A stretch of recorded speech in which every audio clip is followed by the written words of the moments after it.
Good morning, ladies and gentlemen. This is Butch Shorak. It's Market Recap for Options University, Friday, August 16th, 2012. Access to this webinar is for educational and informational purposes only. Nothing contained in this video, website, or promotion material constitutes a promotion, recommendation, solicitation, or offer of any particular investment, security, or transaction.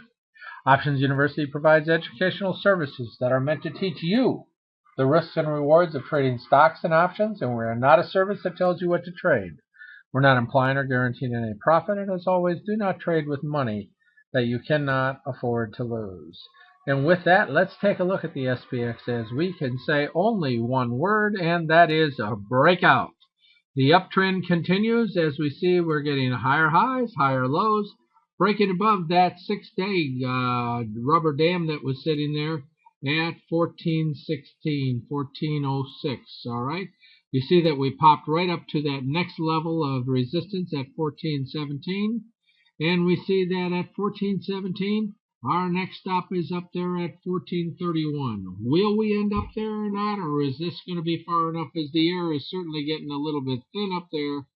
As we see, we're at 1451 for the close today, up 0.7% in the SPX, continuing in our uptrend and certainly showing us that upcycle that's been there for 1, 2, 3, 4, 5, 6, 7, 8, 9, 10, 11 days as we come into options expiration. Taking a closer look and a little magnified view of this, we see that we had a huge day today as the market popped up and finally broke through that area of resistance that was sitting right there. Is the air getting a little thin up there? You bet it is. Is it going to get thinner? We'll see if we head up to that next level of 1431, which is our next level of resistance.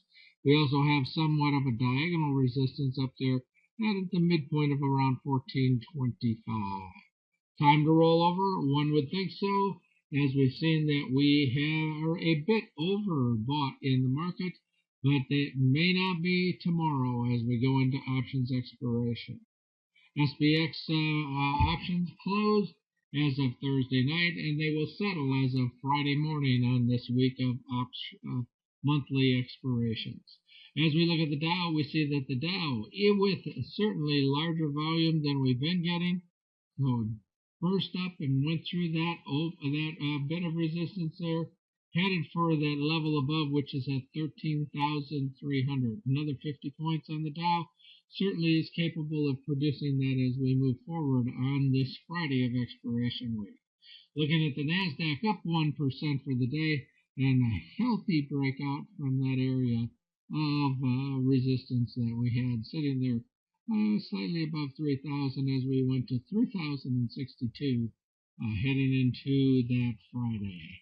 Looking at the Russell 2000 again, breaking out of that area of resistance, heading up, continuing in that upswing as we see the market showing what one might consider a little irrational exuberance.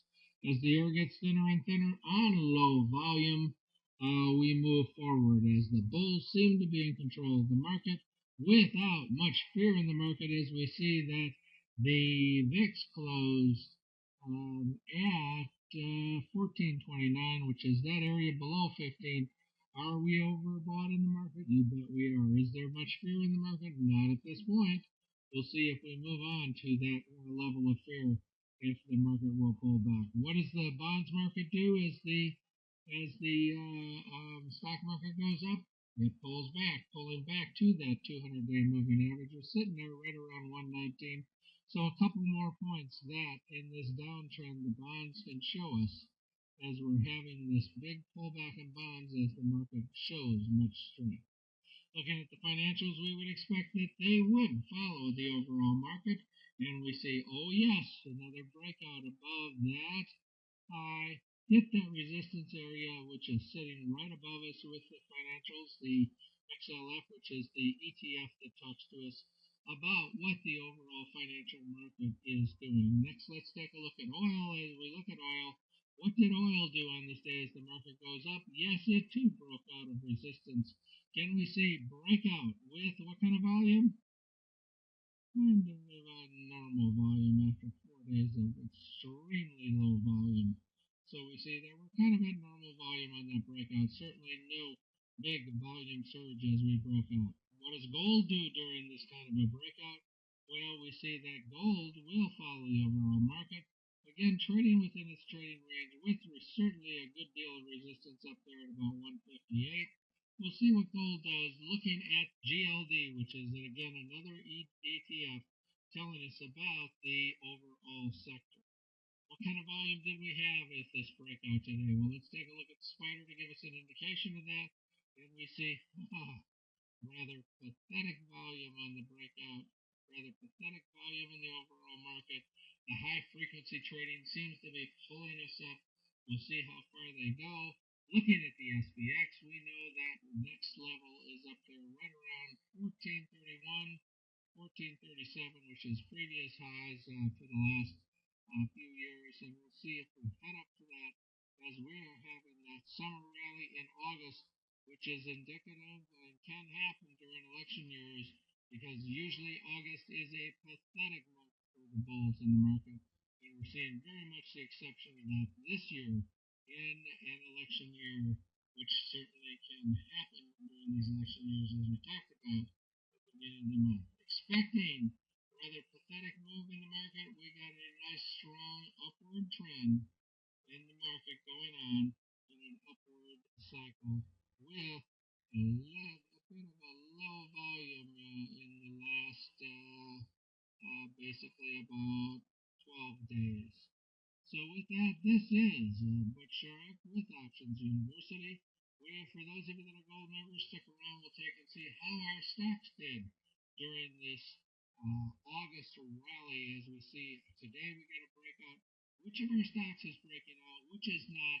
Looking for bullish trades as we move forward as the market continues, and looking for bearish trades for those stocks that do not continue, looking for those to drop down even further when the market finally does roll over.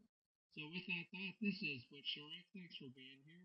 It's Friday, August 17th, 2012. Options University is your place to look for market recap for the week, and we will see you Monday morning with more market forecast.